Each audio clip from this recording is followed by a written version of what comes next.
Miabot na ang Sagradong Asembleya sa kasaulugan sa PAN nga walay patubo. Karon, atong pamalandungon ang kahulugan nini nga kasaulugan sa sermon nga giuluhan. Ang kasaulugan sa PAN nga walay patubo o pag-antos. Mga 3,500 katuig ang milabay sa panahon ni Moses, gitudlo sa Dios ang kasaulugan sa PAN nga walay patubo sa dihang ang mga Israelita bibiya sa Ehipto o nagpaingon sa Kanaan. Ang Biblia nag-ingon nga ang mga kasaulugan sa daang kasabutan usa ka anino sa mga may tabo sa bag-ong kasabutan. Sa katapusan, kini nahimong dayag sa tibok kinabuhi ni Kristo. Pagkasunod adlaw, human sa pagsaulog sa pagsaylo, ang mga Israelita mibiya sa Ehipto ug nag-angtos hangtod nga mitabok sila sa dagat nga pula. Nagrepresentar kini sa pag-antos nga masinati ni Hesukristo human sa pagsaulog sa pagsaylo hangtod nga siya gilansang sa krus pagkasunod nga adlaw. Gibilin sa Dios kini nga mga record 3,500 katuig na ang milabay. Ang tanang buhat ni Kristo nagsilbing panig-ingnan alang kanato. Busa, sa pagsunod sa iyang ehemplo, dili ba kita kinahanglan nga magpuyo alang sa kahimayaan sa Dios ug alang sa atong minahal nga mga miyembro sa pamilya sa Sion? 2,000 katuig ang milabay. Sa panahon sa kalinaw, si Pedro ug ang ubang mga tinun-an mingon, Ginoo, kami musunod kanimo hangtod sa kamatayon. Apan sa dihang nagatubang sa usa ka sitwasyon, diin ang kamatayon dili malikayan, silang tanan mingbiya. Bisan si Pedro nga nag-angkon nga adunay labing lig-on nga pagtuo, milimod kang Hesus sa 3 ka beses. Si Jesus naibalo pag-ayo sa ilang kasing-kasing ug sa ilang pagtuo. Busa, wala ba siya misulti kanila nga sila mulimod ug mobiya kaniya? Nasayod ang Dios kung unsa kahuyang ang mga tawo. Siya nahibalo nga bisan pa sa unsay anaa sa atong mga kasing-kasing ang atong mga kahuyang mapadayag sa lisod nga mga sitwasyon. Mao nga iyang giingnan si Pedro, sa dili pa mo tuktugaok ang manok, ilimod mo ako sa makatulo. Ang mga tinunan ni Jesus milimod kaniya. Si Judas Iscariote nga usa sa mga apostoles nagbudhi pa kaniya. Una-una kung unsa ang iyang gibati sa diyang gibiyaan siya sa iyang mga tinunan.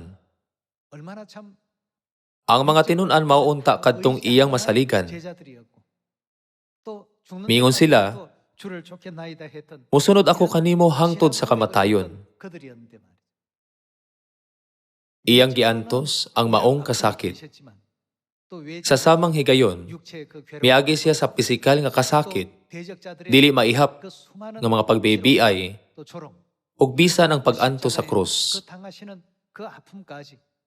Naagian niya ang usa ka panahon, diin ang kasakit sa sulod ug ang kasakit sa gawas nagabigit, sa dihang ang pag-antos padayon nga nadugangan. Adunay mga tawo nga nag-ingon, ako nagsunod sa mga lakang ni Kristo. Apan mohunong sa ilang panaw sa pagtuo kung sila mag-atubang sa mga kalistanan.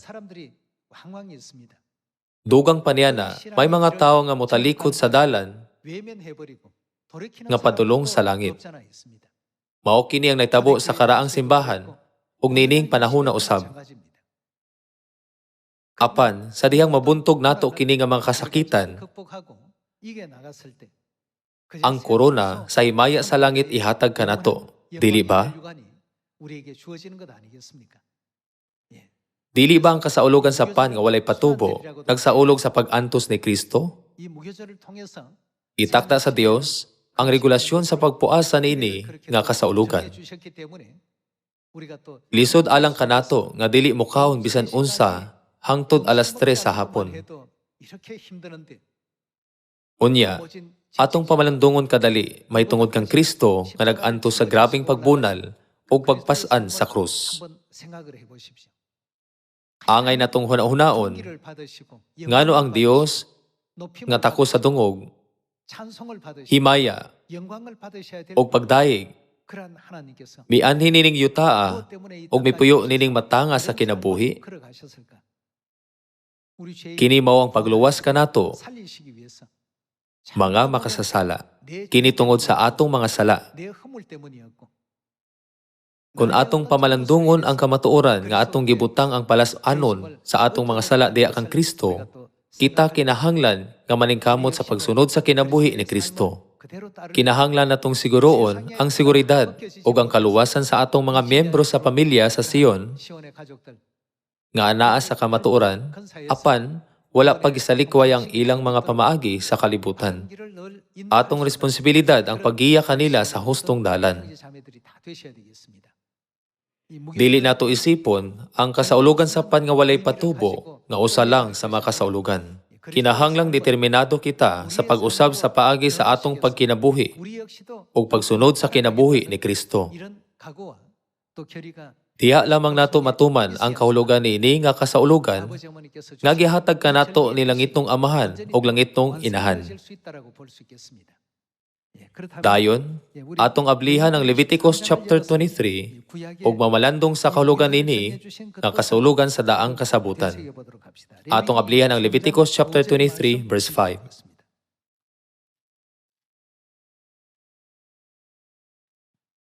Atong tan-awon ang chapter 23 verse 5. Ang ika-14 nga adlaw sa unang bulan mao ang kasaulugan sa pagsaylo. Ug ang ika-15 nga adlaw sa maong gihapong bulan mao ang kasaulugan sa pan nga walay patubo. Sulod sa 7 ka adlaw, kinahanglan nga ang kanon ninyo mao ang pan nga walay patubo. Himuan ninyo ang balang panagtigom sa unang adlaw ug ayaw kamo pagtrabahog bugat. Sa atong makita, sila may kaon og pan nga walay patubo. Ang pan nga kasagaran nilang ginakaon kay humok, apan atol sa panahon sa kasaulugan sa pan nga walay patubo. Mukaon silang pan nga walay patubo ug utanon nga pait aron mainumduman ang pag-antos. Aron masabtan ang kahulugan sa pagtukod ini nga kasaulugan, atong tan-awon ang Exodus chapter 14. Exodus chapter 14. Sa Exodus chapter 14 verse 1, kini naisulat, ang Ginoo mingon kang Moses, pabalik ka ang mga Israelita o pakampuha sila atbang sa Pihahirot, tunga-tunga sa Migdol o sa dagat nga pula duol sa Baal-Sifon. Ingna sila, kinahanglan nga magkampo kamo daplin sa dagat duol sa Baal-Sifon. Ang hari sa Ehipto magunahuna nga ang mga Israelita nasalaag og dili makagula sa dapit nga awaaw.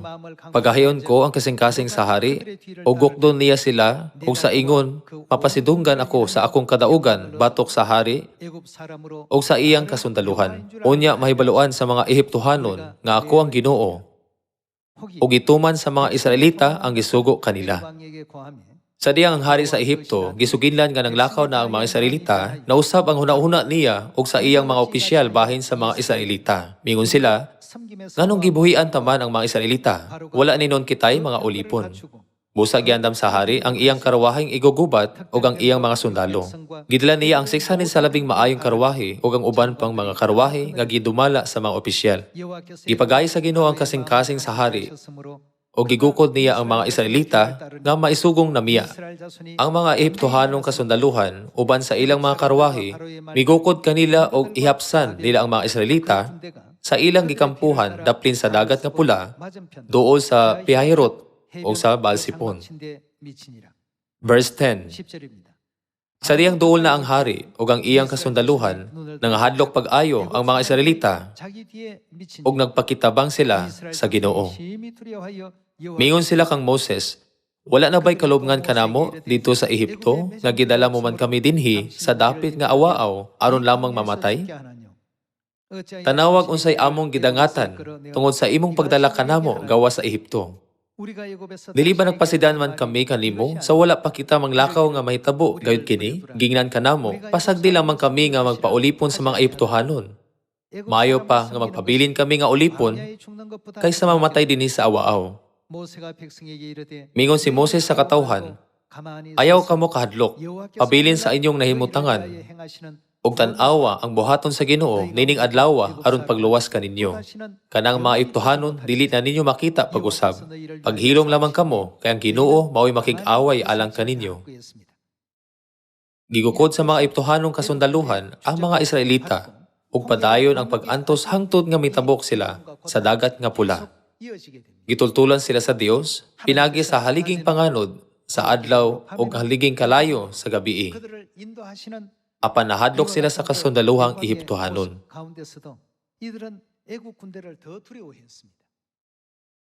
Aron ilang mahinumduman ang mga pag-antos nga ilang nagiyan, itukod sa Dios ang kasaulugan sa pan nga walay patubo sa ika-15 nga adlaw sa unang bulan pinagi sa sagradong kalendaryo.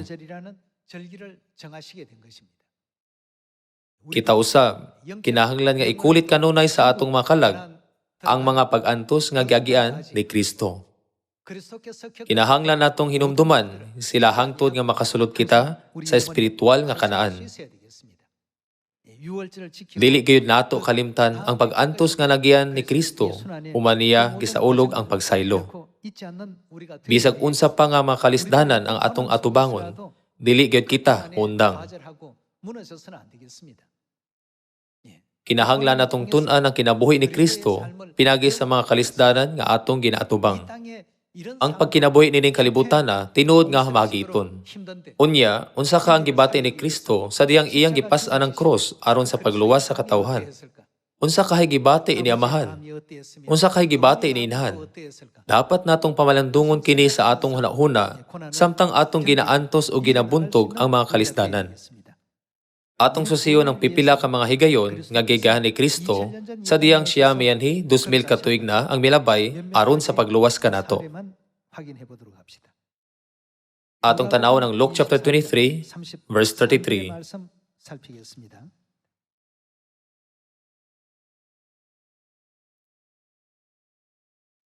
Sa pagabot nila sa dapit nga gikanlag ang kalabira, gilansang nila si Jesus ug ang duha ka kriminal, ang usa diya sa iyang tuo ug ang usa sa iyang wala.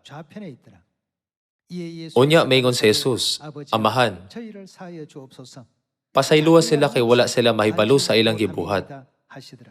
O gibayin-bahin nila ang iyang sapot pinagi sa ripa. Nagtindog didto ang mga tawo nga nagtan-aw. Samtang nagbugal-bugal kaniya ang mga kadagkuan sa mga Hudyo nga nag-ingon, giluwas niya ang uban, ipaluwas niya ang iyang kaugalingon kung siya mauman ang Mesiyas nga pinili sa Dios. Gibugal-bugalan usab siya sa mga sundalo, midol sila o gitunulan siya aslom nga bino, o gingnan, kung ikaw ang hari sa mga Hudyo, luwasa ang imong kaugalingon. Sa ibabaw sa krus, gisulat nila kining musunod, kini siya maong hari sa mga Hudyo. Unya, usa sa mga kriminal nga nagbitay didto, mibaybiyay kaniya. Dili ba ikaw mauman ang Mesiyas? Luwasa ang imong kaugalingon og kami. Apan gibadlong siya sa iyang kauban nga nag-ingon, wala ka ba mahadlok sa Dios? Aniya kita dinhi gisilutan sa maorang silot. Apan angay ka nato ang silot nga gipahamtang kanato kay tukma man kini sa atong nabuhat apan siya walay sala. Ug mingon siya kang Jesus, Jesus, hinumdumi in taon ako kung maghari ka na. Ingon si Jesus kaniya, sultian ko ikaw, karong adlaw adto ka sa paraiso uban ka nako. Kung atong basahon ang Luke chapter 23 verse 33 hangtod 39, atong makita ang mga tao nagbugal-bugal ug nagbutang-butang kaniya. Kining mga tawhana wala nagduduha sa pagbaybiay kang Jesus. Bisan ang tulisan sa wala, nga gilansang sa krus tungod sa iyang makalilisa nga mga krimen, ning biyay-biyay kang Jesus nga gilansang sa krus nga walay sala. Mao kini ang nasinati sa atong langitong amahan sa diyang miyanhi siya dinhi sa kalibutan, 2,000 ka tuig na ang milabay aron sa pagluwas kanato. Atong tan-awon ng Matthew chapter 26 verse 62.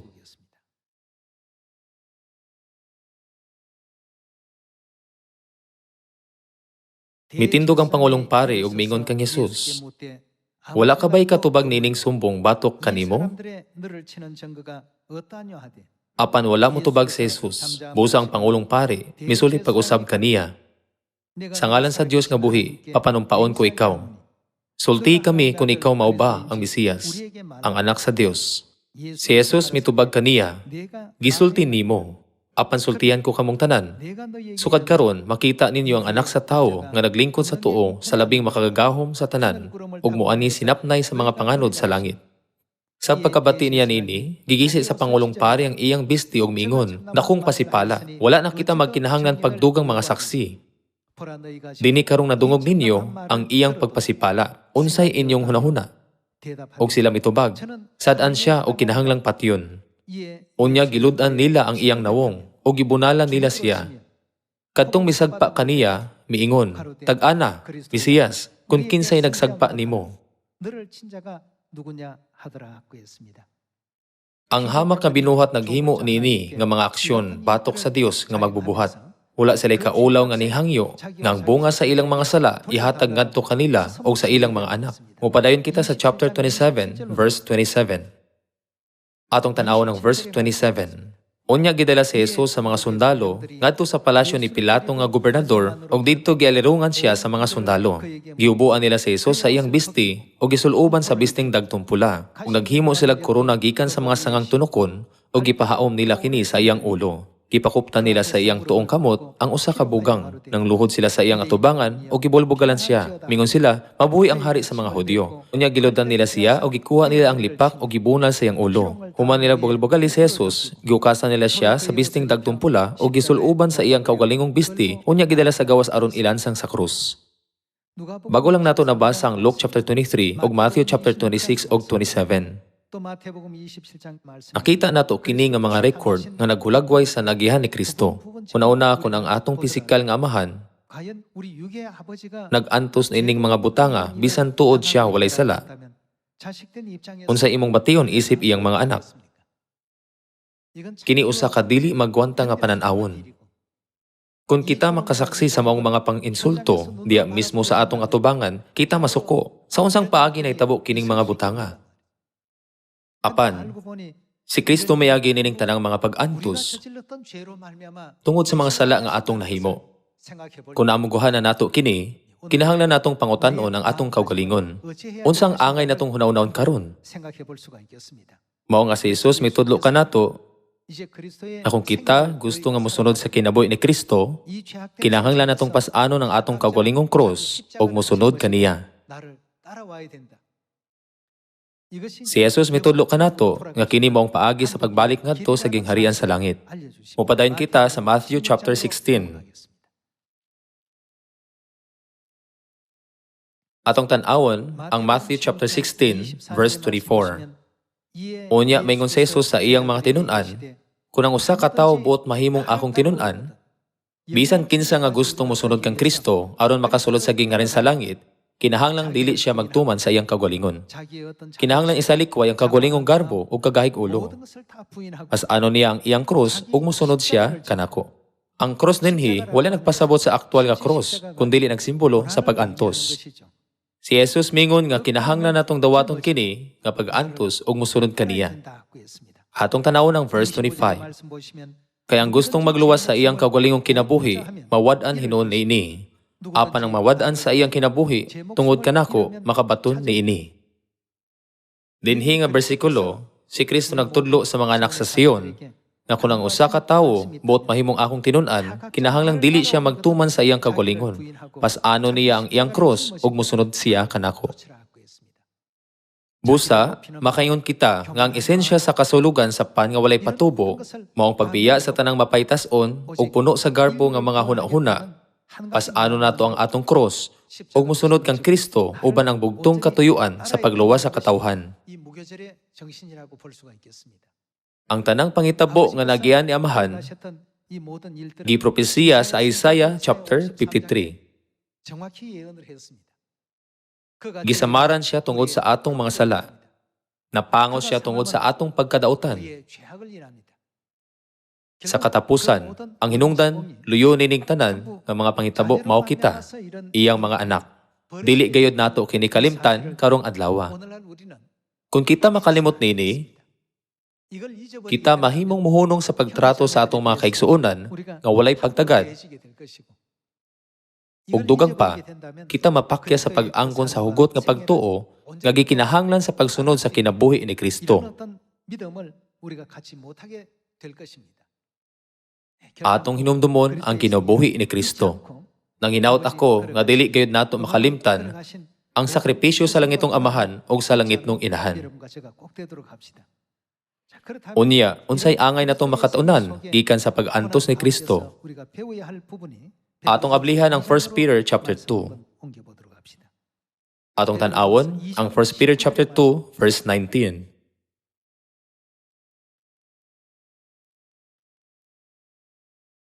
Kamo panalanginin sa Dios, kung tungod kaniya, inyong antuson ang mga pagdaog-daog. Kung anak kita sa kasakit o pag-antos, kinahanglan una natong hunahunahon ang Dios.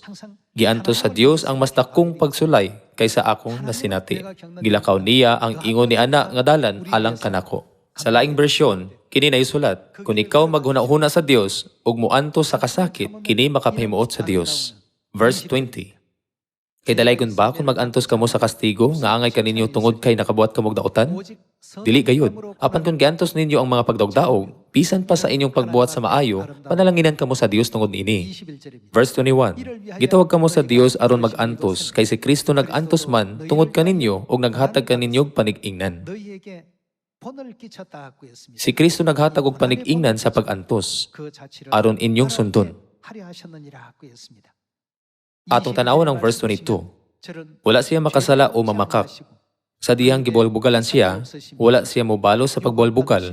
Sa diyang gisakit siya, wala siya maghulga. Gisalig Ginoo niya ang tanan ngadto sa Dios, ang matarong nga maghuhukom. Dito sa krus, gidala ni Kristo diha sa iyang lawas ang tanantang mga sala, aron dili na kita magpakasala kundili magkinabuhi na nga matarong. Pinagi sa iyang mga samad, nangaayo kamo. Kamo kaniadto sama sa mga karnero nga nangasaag. Apan karon, gidala kamo pagbalik aron magsunod sa magbalantay ug tig-atiman sa inyong mga kalag. Sa matag proseso sa paggiya sa atong mga kaigsuonan sa Sion ngadto sa Dios, kinahanglan natong hinumduman kung unsa ang pag-antos ni Kristo alang kanato og mosunod sa iyang mga lakang. Sa ingon ni ana lamang, kita makaluwas sa uban. Mao kini ang ginapasabot ni Apostol Pedro sa 1 Peter chapter 2. Busa, sa panahon sa bagong kasabutan, giatagan kita sa Dios og panahon sa pagpuasa pinagi nining kasaulugan nga atong gisaulog karon, aron dili nato makalimtan bisan gamay ang kinabuhi ni Kristo. Atong ablihan ang Mark chapter 2. Kini usa ka mubo nga panahon sa pagpuasa, apan daghang mga miyembro ang nakasinati gihapon og kalisod. Mark chapter 2 verse 18.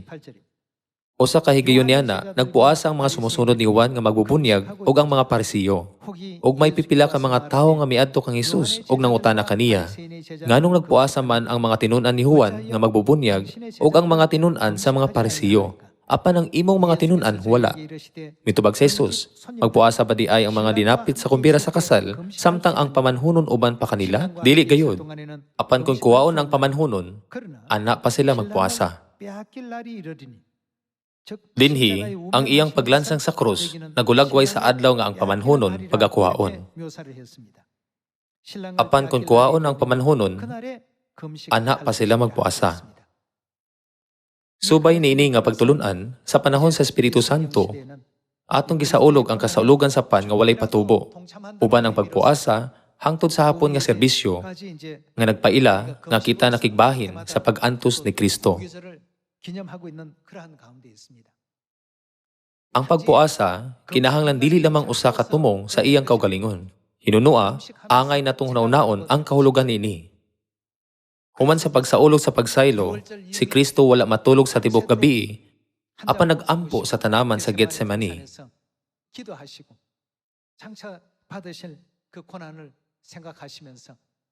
Ang Biblia nag-record nga ang iyang singot sama sa dagkong tulo sa dugo. Bisan pa nini nga senaryo, atong matugkad kung usa ka sakit o kalisod ang maong panahona, dili ba?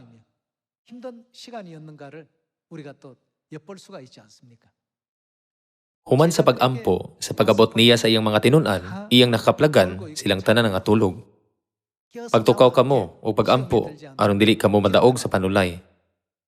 Una-una ang kamingaw nga iyang gibati, nga miduol sa mga tinun-an sa tulo ka higayon, ug nakita silang tanan nga nangatulog. Sa pagkonsiderar nining usa ka sitwasyon, walay usa nga nakaambit sa kasakit ug kaguol ni amahan. Ang tanan may biya kaniya. Aron makalikay sa sitwasyon, gilimod nila siya. Usa sa iyang mga tinun-an, nagbudhi pa kaniya sa katluan ka pirasong plata. Nagyan niya ang panahon sa kamingaw. Anong wala man mo makatukaw uban kanako bisag usa lang ka oras? Human gipukaw ang iyang mga tinun-an, siya miadto ug nag-ampo pag-usab, ug sa iyang pagbalik sila nangatulog pag-usab. O kini ang atong ginabuhat karon. Ang pag-anto sa krus dili magwanta, apan bisan sa iyang kinabuhi, walay mihupay kaniya, ni may mikuyog kaniya. Kini, dugay na nga panahon, 2000 katuig. Ang gingharian sa langit, nagkaduol na. Ang panahon sa amahan ug ang panahon sa anak, milabay na. Nagpuyo kita sa panahon sa Espiritu Santo.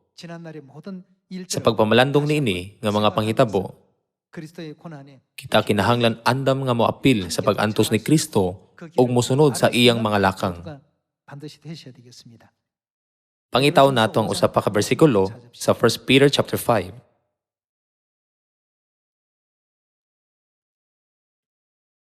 Atong tan-awon ang 1 Peter chapter 5 verse 10.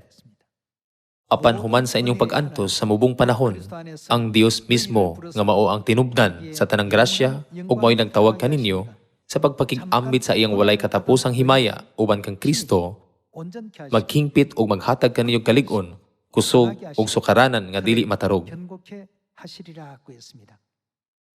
Taliwala sa mga kalisdanan nga atong ginaatubang dinhi sa kalibutan, dili gayud nato kalimtan nga ana kanunay ang pagpanalipod sa Dios aron sa pagpalig-on sa atong pagtuo, paghimo nini nga lig-on ug dili matarog. Imbes nga maningkamot lamang sa paglikay nining mga kalisdanan, kita kinahanglan nga makabuntog sa mga kalisdanan isip mga anak sa Dios. Kanunay natong hunaw-nawon ang Dios ug magmadaugon. Ang Dios mianhi dinhi sa kalibutan ug milahutay sa tanang mga butang alang sa kapasaluan sa atong mga sala. Kung itandi niya na ang akong nagian kay wala ra. Uban sa saktong pagsabot sa kasaulogan sa pan nga walay patubo, luwas kitang makasulod sa gingharian sa langit. Pinagi nini, gusto na kong tapuson ang sermon karong adlaw. Dagang salamat.